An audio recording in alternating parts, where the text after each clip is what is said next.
আচ্ছা, এইভাবে ভাবুন তো, সারা পৃথিবীতে যে লিকুইফাইড ন্যাচারাল গ্যাস বা এলএনজি সাপ্লাই হয়, তার যদি একটা হার্ট বা হৃৎপিণ্ড থাকত, তাহলে সেই হার্টটা হতো কাতারের এই রাস লাফান ইন্ডাস্ট্রিয়াল সিটি। এখন প্রশ্ন হল, একটা হামলা, শুধু একটা হামলা নিয়ে এত কথা কেন? এটা কেন এত বড় ব্যাপার? এটা বুঝতে হলে আমাদের একদম সংকটের গোড়ায় যেতে হবে। মানে, এটা কিন্তু বিশাল একটা ব্যাপার। একা এই রাস লাফান থেকেই আসে সারা বিশ্বের মোট এলএনজির 20% ভাবা যায়।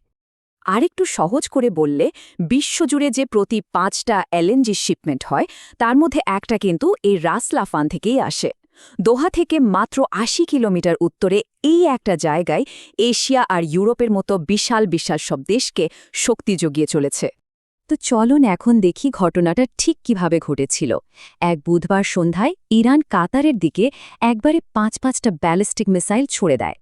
কাতারের এয়ার ডিফেন্স সিস্টেম কিন্তু বেশ শক্তিশালী। তারা 4টা মিসাইলকে আটকে দিতে সফল হয়, কিন্তু একটা মিসাইল ঠিকই সেই ডিফেন্স সিস্টেমকে ফাঁকি দিয়ে সোজা গিয়ে এনার্জি কমপ্লেক্সে আঘাত করে, আর তারপরই সেখানে লেগে যায় ভয়াবহ আগুন। সৌভাগ্যবশত এই হামলায় কেউ হতাহত হয়নি, কিন্তু ক্ষতিটা ছিল মারাত্মক। এতটাই মারাত্মক যে ওই বিশাল কমপ্লেক্সের সমস্ত কাজ পুরোপুরি বন্ধ করে দিতে হয়েছিল। আর এই ঘটনার প্রভাব বিশ্ববাজারে এর ইফেক্ট পড়তে এক মুহূর্ত সময় লাগেনি, আর সেই ধাক্কাটা ছিল ভয়ঙ্কর। ব্যাপারটা শুধু গ্যাসের দাম বাড়ার মধ্যেই কিন্তু থেমে থাকেনি। যেমন ধরুন, আন্তর্জাতিক বাজারে তেলের দামের যে মাপকাঠি, মানে ব্রেন্ট ক্রুড, সেটার দাম 1 লাফে 7%-ও বেশি বেড়ে যায়। আর এর ফলে বহু মাস পর তেলের দাম আবার 3 সংখ্যার ঘরে, মানে $100 ওপরে চলে যায়। তবে মজার ব্যাপার হলো, এটাই কিন্তু প্রথম অ্যাটাক ছিল না। এর ঠিক আগেই 2রা মার্চ একটা ড্রোন হামলা হয়েছিল, আর সেই হামলার পরেই কাতার এনার্জি ফোর্স ম্যাজিওর ঘোষণা করে। এখন এই ফোর্স ম্যাজিওর জিনিসটা কি?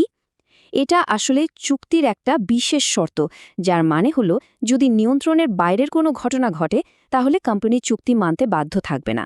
এর ফলে কাতার কিন্তু তাদের আন্তর্জাতিক ক্লায়েন্টদের সাথে সব চুক্তির সাথে সাথে স্থগিত করে দেয়। কিন্তু সংকটটা শুধু প্রাকৃতিক গ্যাসে থেমে থাকেনি। এই হামলার ফলে এমন একটা জিনিসের সাপ্লাই চেইন বন্ধ হয়ে গেছে, যেটার কথা আমরা সচরাচর মাথায় আনি না। আর সেই জিনিসটা কি জানেন? হিলিয়াম। হ্যাঁ, helium gas. Natural gas process করার সময় এটা বাই প্রোডাক্ট হিসেবে তৈরি হয়, আর কাতার একাই সারা বিশ্বের প্রায় 1/3 হিলিয়াম তৈরি করে। ভাবুন, এই হামলার পর সেই সাপ্লাইটা এখন পুরোপুরি বন্ধ। এখন মনে হতে পারে, হিলিয়াম দিয়ে আর কি হবে? কিন্তু ব্যাপারটা মোটেও তা না। হাসপাতালের জীবন বাঁচানো এমআরআই মেশিন থেকে শুরু করে আমাদের সবার হাতে থাকা স্মার্টফোন বা কম্পিউটারের চিপ, এগুলো বানাতেও কিন্তু হিলিয়াম লাগে। আসলে এই হামলাটা কিন্তু আকাশ থেকে পড়েনি। এটা ছিল ওই অঞ্চলে চলতে থাকা একটা বিপজ্জনক ইটের বদলে পাটকেল খেলার একটা অংশ। ইরানের এই মিসাইল ছোড়ার কারণটা ছিল সরাসরি প্রতিশোধ। ঠিক এর কিছুদিন আগেই ইসরায়েল ইরানের একটা বিশাল গ্যাস ফিল্ড সাউথ পার্সে হামলা চালায়। আর মজার ব্যাপার হলো, এই গ্যাস ফিল্ডটা সমুদ্রের নিচে, কাতারের সাথে ইরানের জয়েন্ট প্রপার্টি। তো হামলার পর ইরান কিন্তু থেমে থাকেনি। তারা খোলাখুলিভাবে কাতার, সৌদি আরব আর আরব আমিরাতের অন্যান্য জ্বালানি কেন্দ্রগুলোতেও হামলার হুমকি দেয়। এর জবাবে কাতারও একটা কড়া কূটনৈতিক পদক্ষেপ নেয়। তারা ইরানি নিরাপত্তা কর্মকর্তাদের 24 ঘণ্টার মধ্যে দেশ ছেড়ে চলে যেতে বলে। তাহলে সব মিলিয়ে এর ফলাফলটা কি দাঁড়াচ্ছে? বিশ্ব অর্থনীতি বা যে দেশগুলো এই জ্বালানির ওপর নির্ভর করে চলে, তাদের ওপর এর প্রভাবটা ঠিক কতটা ভয়াবহ হতে পারে?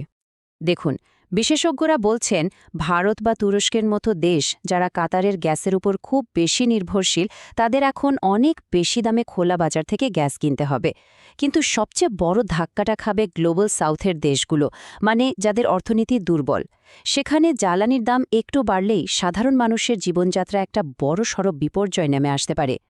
আর সমস্যাটা এখানেই শেষ না। আমেরিকা বা অস্ট্রেলিয়ার মতো যে বড় বড় গ্যাস উৎপাদক দেশগুলো আছে, তারাও কিন্তু তাদের সর্বোচ্চ ক্ষমতায় উৎপাদন করছে। তার মানে কাতারের এই বিশাল শূন্যস্থান পূরণ করার মতো বাড়তি গ্যাস এই মুহূর্তে বাজারে নেই। শেষ পর্যন্ত রাস লাফানের এই হামলা একটা জিনিস খুব পরিষ্কার করে দিয়েছে। আমাদের গ্লোবাল এনার্জি সিস্টেমটা আসলে কতটা ঠুনকো। আর এই ঘটনাটা আমাদের সবার সামনে একটা খুব বড় প্রশ্ন রেখে যাচ্ছে।